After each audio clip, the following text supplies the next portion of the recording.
आसपास की भूमि को नम करती है, पशुओं को जल देती है, पक्षियों के लिए क्रीड़ा स्थल बन जाती है और हमें देती है शांति। किंतु बाढ़ में जब यही बहती नदी प्रकोप पर उतर आती है, जब अपना रौद्र रूप धारण कर लेती है, कुछ नहीं छोड़ती। वन, घर, शहर, पर्वत तक तोड़ डालती है ये शांत बहती नदी। अब इसी प्रकार होते हैं हमारे भाव। जब तक शांत है, जब तक नियंत्रण में, तब तक सदा आपको सुख देंगे। किंतु यदि ये अनियंत्रित होकर बाहर निकले, सर्वस्व का अंत कर देते हैं। इसलिए भावनाओं के नियंत्रण में नहीं है, भावनाओं को नियंत्रण में करना सीखें। आप जीवन में बहुत सफलता पाएंगे। राधे राधे।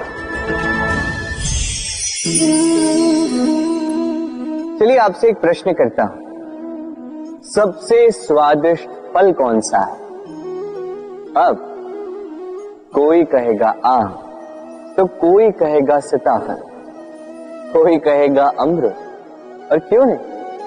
अब प्रत्येक व्यक्ति की अपनी अपनी रुचि है, अपना अपना स्वाद है। कोई ये भी कह सकता है कि भाग्य से जो भी फल मिले वही सबसे अच्छा। अब रुचि चाहे जो भी हो, जैसी भी हो, सबसे मीठा फल वही जो परिश्रम के पश्चात प्राप्त हो। अब देखिए, तिनका तिनका जोड़कर, पाई पाई जमाकर अपनी स्वयं की एक कुटिया बनाना, उसमें रहना, वाह, इसका आनंद ही कुछ और है। और इसके समक्ष बड़े बड़े महलों का सुख फीका पड़ जाता है। ऐसा क्यों होता है? इसका उत्तर बड़ा ही सीधा साधा है। जब आप परिश्रम करते हैं, मानसिक परिश्रम करते हैं, शारीरिक परिश्रम करते हैं, अपना सारा समय उसमें निवेश करते हैं, निरंतर प्रयास करते हैं, उसके पश्चात आपको यह फल मिलता है, तो इस फल का मूल्य तो आप जानते ही हैं। स्मरण रखिएगा, परिश्रम अमूल्य है, इसलिए इससे मिला फल भी अतुल्य है। तो परिश्रम करते जाइए, निरंतर प्रयास करते जाइए, इस फल को प्राप्त करते जाइए, अपने इस जीवन में इस सफलता को प्राप्त करते जाइए। और मेरे साथ प्रेम से कहिए, राधे राधे। लोग कहते हैं संगठन में बहुत शक्ति होती है, और सत्य कहते हैं। अब देखिए, एक उंगली और एक मुट्ठी के बल में कितना अंतर है हम सभी जानते हैं। किंतु एक उंगली आपको उचित मार्ग दिखा सकती है, मुट्ठी मार्ग अवरुद्ध कर सकती है। इसलिए यह जानना अत्यंत महत्वपूर्ण है कि संगठन और भीड़ में क्या अंतर है। इसे पहले पहचान।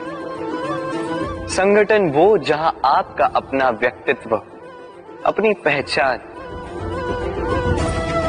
केवल शक्ति पाने के लिए भीड़ का भाग बन जाना ठीक नहीं, क्योंकि ये भीड़ भले ही आपको शक्ति दे, किंतु आपसे आपकी पहचान छीन लेती है।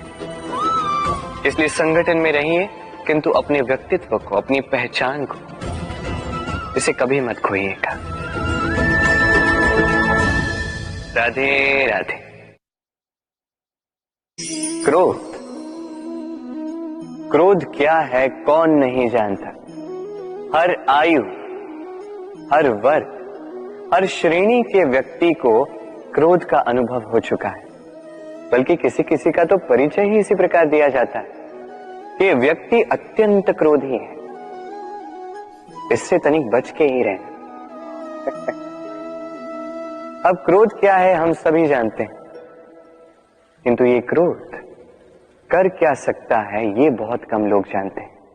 क्रोध कुछ इस प्रकार है, किसी जलते हुए अंगारे को पकड़ना और किसी और की ओर फेंकना। अब इसके पीछे आपकी मंशा होती है सामने वाले को जलाने की, किंतु उससे पहले तो आपके स्वयं के हाथ जल जाते हैं। तो स्मरण रखिएगा, जब भी आप किसी और पर क्रोध करते हैं, सर्वप्रथम वो आपके विनाश का कारण बनता है। मैं कहता हूं जब इस संसार में करने के लिए प्रेम है तो क्रोध करना ही क्यों। प्रेम कीजिए, यही प्रेम सब में बांटिए और इसी प्रेम के साथ कहेंगे राधे राधे। भय, ये भय सदैव मनुष्य के साथ ही रहता है। कुछ खो देने का भय, जो पा लिया उसे खो देने का भय, अब जिसके हम निकट हैं उसके दूर चले जाने का भय, जो हमारा है हमसे छिन जाने का भय। अब मनुष्य सारा जीवन व्यतीत कर देता है इस भय की छाया में। किंतु क्या कभी आपने ये सोचा है कि ये भय हमें क्यों लगता है? ये भय हमें इसलिए लगता है क्योंकि हम उस व्यक्ति, उस भाव, उस वस्तु को स्वयं से समेट कर रखते हैं। हम स्वयं उसे इतनी शक्ति दे देते हैं कि वो जब चाहे तब हमें छोड़कर जा सकता है, हमें कष्ट पहुंचा सकता है। किंतु यदि हम उस भाव, उस व्यक्ति, उस वस्तु से निर्लिप्त रहें, उसके आकर्षण से हम मुक्त हो जाएं, तो ना ही वो हमें छोड़कर जा सकता है, ना ही हमें कष्ट पहुंचा सकता है। इसलिए स्वतंत्र रहिएगा और सबको स्वतंत्र रखिएगा, प्रेम को भी। राधे राधे। बुद्धिमान व्यक्ति को समाज कल्याण के लिए बिना आसक्ति के काम करना चाहिए। अमीर बनने के लिए एक एक क्षण संग्रह करना पड़ता है, किंतु अमर बनने के लिए एक एक कण बांटना पड़ता है। जीवन में समय चाहे जैसा भी हो, परिवार के साथ रहो, सुख हो तो बढ़ जाता है और दैक हो तो बढ़ जाता है। ज्ञानी व्यक्ति को कर्म के प्रतिफल की अपेक्षा कर रहे अज्ञानी व्यक्ति के दिमाग को अस्थिर नहीं करना चाहिए। एक बार माफ करके अच्छे बन जाओ, पर दोबारा उसी इंसान पर भरोसा करके बेवकूफ कभी न बनो। आपके कर्म ही आपकी पहचान है, वरना एक नाम के हजारों इंसान हैं। जो मन को नियंत्रित नहीं करते, उनके लिए वह शत्रु के समान कार्य करता है। व्यक्ति जो चाहे बन सकता है, यदि वह विश्वास के साथ इच्छित वस्तु पर लगातार चिंतन करे। किसी और का काम पूर्णता से करने से कहीं अच्छा है अपना काम करें, भले ही उसे अपूर्णता से करना पड़े। किसी के प्रति मन में क्रोध रखने की अपेक्षा उसे तत्काल प्रकट कर देना अधिक अच्छा है, जैसे पल में जल जाना देर तक सुलगने से अच्छा है। लोग आपके अपमान के बारे में हमेशा बात करेंगे। सम्मानित व्यक्ति के लिए अपमान मृत्यु से भी बदतर है। मन अशांत है और उसे नियंत्रित करना कठिन है, लेकिन अभ्यास से इसे वश में किया जा सकता है। 1. दूसरों से घृणा करने वाले। 2. दूसरों से ईर्ष्या करने वाले। 3. असंतोषी। 4. क्रोधी। 5. सभी बातों में शंका करने वाले। 6. और दूसरे के धन से जीविका निर्वाह करने वाले। ये 6 सदा दुखी रहते हैं। जो कार्य में निष्क्रियता और निष्क्रियता में कार्य देखता है, वह एक बुद्धिमान व्यक्ति है। सदाचार से धर्म उत्पन्न होता है तथा धर्म से आयु बढ़ती है। मनुष्य अपने विश्वास से निर्मित होता है। जैसा वो विश्वास करता है वैसा वो बन जाता है। स्वार्थ की अनुकूलता और प्रतिकूलता से ही मित्र और शत्रु बना करते हैं। मनुष्य जीवन की सफलता इसी में है कि वह उपकारी के उपकार को कभी न भूले, उसके उपकार से बढ़कर उस उपकारी व्यक्ति का उपकार कर दे। बुद्धिमान व्यक्ति को समाज कल्याण के लिए बिना आसक्ति के काम करना चाहिए। बैर के कारण उत्पन्न होने वाली आग एक पक्ष को स्वाहा किए बिना कभी शांत नहीं होती। जुआ खेलना अत्यंत निष्कृष्ट कर्म है। यह मनुष्य को समाज से गिरा देता है। कर्म योग वास्तव में एक परम रहस्य है। केवल मन ही किसी का मित्र और शत्रु होता है।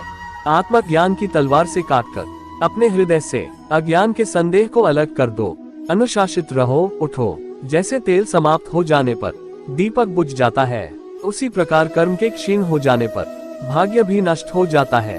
इस जीवन में ना कुछ होता है, ना व्यर्थ होता है। उससे मत डरो जो वास्तविक नहीं है। ना कभी था ना कभी होगा।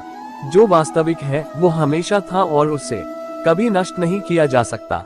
निर्माण केवल पहले से मौजूद चीजों का प्रक्षेपण है।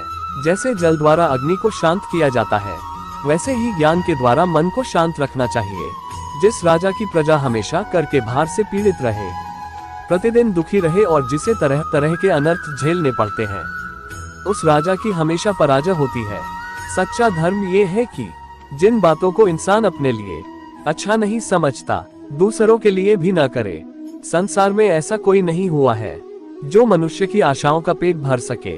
पुरुष की आशा समुद्र के समान है, वह कभी भरती ही नहीं। मैं सभी प्राणियों को समान रूप से देखता हूँ, ना कोई मुझे कम प्रिय है ना अधिक, लेकिन जो मेरी प्रेम पूर्वक आराधना करते हैं वो मेरे भीतर रहते हैं और मैं उनके जीवन में आता हूँ। वह जो सभी इच्छाएं त्याग देता है, मैं और मेरा की लालसा और भावना से मुक्त हो जाता है, उसे ही शांति प्राप्त होती है। प्रबुद्ध व्यक्ति के लिए गंदगी का ढेर, पत्थर और सोना सभी समान है। केवल मन ही किसी का मित्र और शत्रु होता है। कर्म उसे नहीं बांधता जिसने काम का त्याग कर दिया है। तुम उसके लिए शोक करते हो जो शोक करने के योग्य नहीं है, और फिर भी ज्ञान की बातें करते हो। बुद्धिमान व्यक्ति ना जी